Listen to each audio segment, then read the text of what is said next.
मेरे पे पैसा नहीं है, मैं सिर्फ काम कर सकता हूँ और आज तक 20 साल से काम ही करता रहा हूँ। जो मैंने बैठ के लिखते हैं, रिश्वत लेते हैं और हम लोगों को बात बनाते हैं।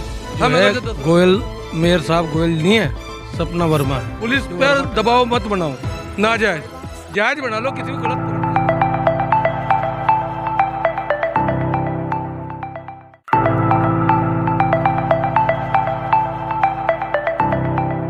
स्वागत है आपका दृष्टि न्यूज उत्तराखंड में। मैं आपके साथ संदीप पोहिवाल। आप सोच रहे होंगे कि खेतों में हम क्या कर रहे हैं, तो खेत की बात हम करें। बहुत बड़ा महत्व है खेतों का और हरियाली का हमारे जीवन में, क्योंकि अगर तो हरियाली ना होती तो शायद जीवन भी ना होता। तो इसी हरियाली को देखने यहाँ पे पहुँचे हैं एडवोकेट संजीव वर्मा, और हम भी यहाँ पे पहुँचे हुए थे किसी काम से। तो हमने सोचा क्यों ना इस हरियाली का आनंद लेते हुए एक छोटी सी वार्ता कर ली जाए। नमस्कार संजीव वर्मा जी। नमस्कार, धन्यवाद। संजीव वर्मा जी, आज आप यहाँ पे आए हैं खेतों में, खेत घूम रहे हैं। क्या आपका मन किया कि आज खेतों में आ गए आप? नहीं, मैं यहाँ पे जो है विकलांगों का जो अतिथि के रूप में आया था, और क्योंकि रुड़की में नगर निगम के चुनाव चल रहे हैं और मेरी पत्नी सपना जो है चुनाव लड़ रही है, तो मुख्य अतिथि थे हम दोनों। वो यहीं पे है। मेरे हरियाली देखकर मेरा जी करा कि क्यों ना बाहर घूम लिया जाए, क्योंकि अब किस्मत से बहुत दिन हो गए हैं गाँवों में जाए हुए भी, काफ़ी अपने गाँव में भी जाए हुए काफ़ी दिन हो जाते हैं। मेरे बाबा एक किसान थे।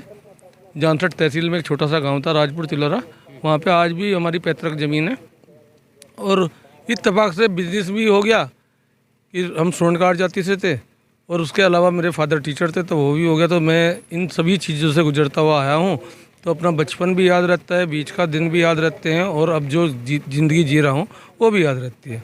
तो बचपन के दिन याद करने के लिए खेतों में पहुँचे थे? जी, जब हम छोटे छोटे थे, छुट्टियों में पिताजी जब कॉलेज स्कूल की छुट्टी होती थी तो गाँव में जाते थे। हम भी गाँव में जाके बुग्गी में बैठ के जाते थे, तो बड़ी खुशी होती थी। लेकिन वो दिन पुराने हो गए, चले गए, ज़िंदगी तेज़ होगी, हम बिजी हो गए, तो अब वो समय वापस तो लौट के आने का नहीं, पर याद ही किया जा सकता है। तो जहाँ मौका मिलता है उसे याद कर लिया जाता है। वैसे अगर तो बात करें संजीव वर्मा जी की, तो बहुत बार हमारी भी आपसे बात हुई है, लेकिन आज आपने एक बात और बोली है कि बुग्गी। लेकिन अभी यहाँ पे बात हो जाती है बुग्गी से कार और फौज से कचहरी, लेकिन अब कचहरी से आप राजनीति। ये सफ़र तय बहुत था, जो राजनीति का भी सफ़र तय किया आपने। इस सफ़र में पहुंचने के लिए मुझे 57 साल की उम्र होगी, 57 साल लग गए।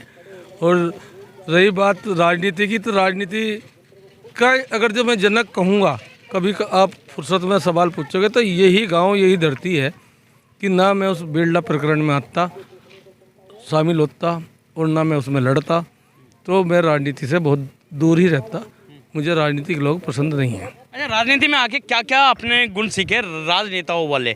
क्योंकि अगर जो देखा जाता है आरोप प्रत्यारोप, और आप भी आरोप और प्रत्यारोप बहुत ज़्यादा लगा रहे हैं।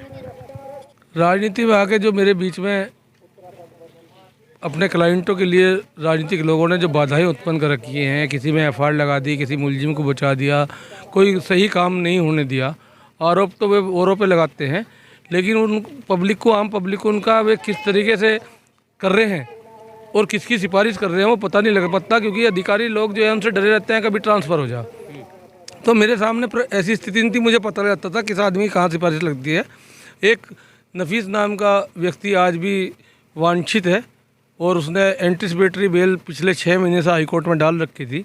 उसका भाई जेल में है पिछले 8 महीनों से, लेकिन पुलिस की लापरवाही और एक नेता की सिफारिश की वजह से वो जेल सलाखों के पीछे नहीं पहुँच पाया।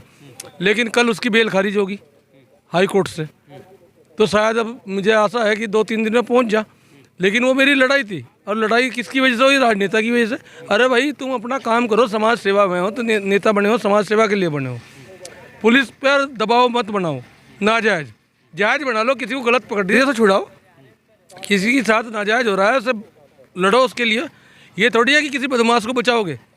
कहाँ गई वो पुलिस जो मुझे बदमाश बताती थी? उनका वकील साहब, आप बदमाशों की पैरवी करते हो। उस पुलिस की हिम्मत क्यों नहीं होती कहने की नेता को तो उसकी वो कर रहा है 120 बी का मुलजिम बना के 1-2 नेता को भी जेल भेज दिया करते। पुलिस को भेज देना चाहिए, वकील को तो भेज दे बहुत जल्दी। अरे वकील का तो काम है, एक आदमी कत्ल करके भी आएगा तो वकील उसकी तरफ से खड़ा होगा। हमारा पेशा है, हमारे पे डिग्री इस बात की है कि हम लड़ेंगे। अपने आप गलती ना करो, सजा करवाओ। कमरे में बैठ के लिखते हैं, रिश्वत लेते हैं और हम लोगों को बात बनाते हैं। हम अगर जो 10 रुपये ले रहे हैं तो अपने क्लाइंट के प्रति पूर्ण ईमानदार हैं। ये लोग भी अपने अपने काम के प्रति ईमानदार हो जाए तो आदि शांति भी हो जाएगी और देश का उत्थान भी होगा और शहर का विकास भी होगा। इसलिए आप नेता बने और आपने एमपी के चुनाव की घोषणा करी थी, लेकिन बाई इत्तेफाक ही कह सकते हैं कि आपकी तबीयत बहुत ज़्यादा ख़राब हो गई। आपने मेयर के लिए दावेदारी ठोकी और अच्छे चल भी रहे थे, लेकिन सीट आ गई महिला। तो क्या आपका मुकाबला आपकी वाइफ कर पाएंगी? वाइफ है मेरी, करेगी क्यों नहीं मुकाबला। कोई ऐसा तो है नहीं कोई उसे दबाव बना लेगा। यो जो है गोयल, मेयर साहब गोयल नहीं है, सपना वर्मा है। ये वर्मा टाइटल ही बहुत है अपने आप में। किसी को नाजायज दबाव बनाने से पहले सोचना पड़ेगा। मैं तो फ्री हो गया। रही बात महिला सीट आ गई, महिला सीट आई नहीं है, करवाई गई है जानबूझ के। कुछ लोग ये चाहते थे कि मेरी घरवाली मेयर बन जाए और मैं विधायक बन जाऊं। जो इस शहर में बचा हुआ है, जैसे निगम की ज़मीनें बची हुई हैं या कुछ क्षेत्र में कोई विकास कार्य है, उनका पैसा वे खा जाए। उनकी पहले ही तिजोरी भरी पड़ी है जो वे लोग हैं। मैं अभी नाम नहीं ले रहा, पर जैसे जैसे ये चुनाव चलेगा और इसमें गर्मी आएगी तो आपको संजीव, वो संजीव मिलेगा जो अब से 5-7 साल पहले वाला संजीव था। हर उस आदमी को नंगा कर दूंगा जो भी बीच में बाधा डाल लेगा या नाजायज कुछ करेगा या कुछ हथकंडे अपनाएगा। तो मैं उनसे रिक्वेस्ट करता हूँ, चुनाव लड़ें, अपने बलबूते पर लड़ें, अपने परिवार के बलबूते पर लड़ें।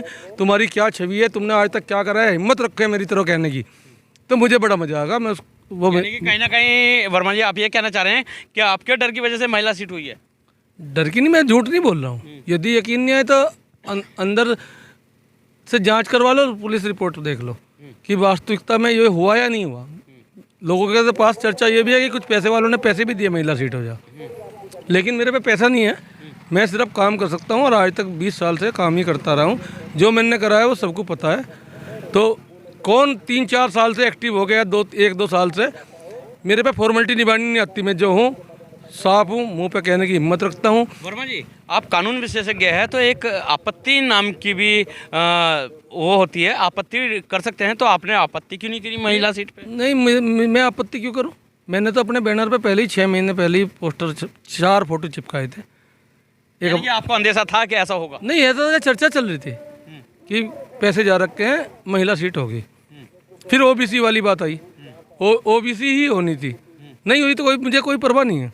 महिला होगी जब भी मैं लड़ रहा हूँ, ओबीसी होती जब भी मैं लड़ता, महिला होती जब भी लड़ता। मैंने अपना वाइफ का, अपनी बड़ी बहन सत्यावती वर्मा जो 32 साल से यहाँ वकालत कर रही है, और अगर जो एससी होती तो योगेश का फोटो लगा रखा था। ये हमारा एक छोटा सा परिवार है और इस समाज के लिए है, और हम हमेशा लोगों के हित में ही खड़े हैं। सही काम में हम किसी से भी टकराने को तैयार हैं। यानी कि कोई भी सीट हो जाती, चाहे वो एससी हो, ओबीसी हो, जनरल हो या महिला भी हो, सब जगह आप काबिज थे। बिल्कुल भाई, योगेश मेरा छोटा भाई है, सब पूरे शहर को नहीं, पूरे ज़िले को पता है, ठीक। और मेरी सिस्टर सत्यावती वर्मा है, 32 साल से वकालत कर रही है, नोटरी है यहाँ पे, और हम दोनों तो हैं ही। तो क्यों ये लुक्के नहीं है। अगर जो पोस्टर ना लगे हों शहर में पहले तो बात है। मैं कोई कैंप वैम्प नहीं अभी लगाता। जब तक चुनाव चलेगा जो मैं हूँ उस पर आधार पे ही मेरा अंकलन करना चाहिए। लेकिन पैसे कौन सी पार्टी की तरफ से गए थे, कांग्रेस या भाजपा? दोनों की तरफ से भी जा सके और एक की सिफारिश भी हो सके, क्योंकि ऐसा भी है कुछ कांग्रेसी जो है भाजपा में जाने की तैयारी करे बैठे, यदि कांग्रेस ने टिकट नहीं दिया। मुझे नहीं पता, पर पता भी है तो मैं बोलने का नहीं, पर भाई हैं वे भी मेरे, और ट्राई करनी चाहिए लास्ट दम तक। सभी को भाई भी बताते हैं और टारगेट भी कर देते हैं। वर्मा जी ये अंदाज कहाँ से सीखा आपने? वो छोटी राजनीति वाली बात है। मैं उन्हें संभालना चाह रहा और उन्हें सिखाना चाह रहा, मेरे भाई हैं क्योंकि कि हथकंडे से कुछ काम नहीं चलता, प्रैक्टिकल आओ। चुनाव लड़ने के लिए अपना थोड़ी घनी समाज सेवा कर ली कुछ दिनों के लिए, वो अच्छी बात नहीं। अगर जो सीट ओबीसी हो जाती तो वे समाज सेवक गायब हो जाते हैं शहर से। तो मैं जो भी काम शुरू करूँगा वो चुनाव के बाद शुरू करूँगा, और वो हमेशा के लिए होगा। ऐसा नहीं है कि होने का नहीं, लेकिन मैं फॉर्मेलिटी दिखाने के लिए ड्रामेबाजी करनी मेरे पे आती नहीं। जो सच है वही होगा और जो होना चाहिए वो होगा। बहुत बहुत धन्यवाद आपका संजीव वर्मा जी हमारे चैनल में जुड़ने के लिए। तो ये थे हमारे साथ संजीव वर्मा जी, जिन्होंने साफ कह दिया कि समाज सेवा जो है चुनाव से पहले नहीं होती है, समाज सेवा जो होती है चुनाव के बाद होती है और हमेशा के लिए होती है। तो मैं वही करूँगा, मैं पहले समाज सेवा नहीं करूँगा, चुनाव के बाद करूँगा, और वो समाज सेवा हमेशा के लिए रहेगी। तो बने रहिए दृष्टि न्यूज़ में, मिलवाते रहेंगे इसी तरीके के खास शख्सों के साथ। जब तक के लिए दीजिए जय हिंद, जय भारत, जय उत्तराखंड।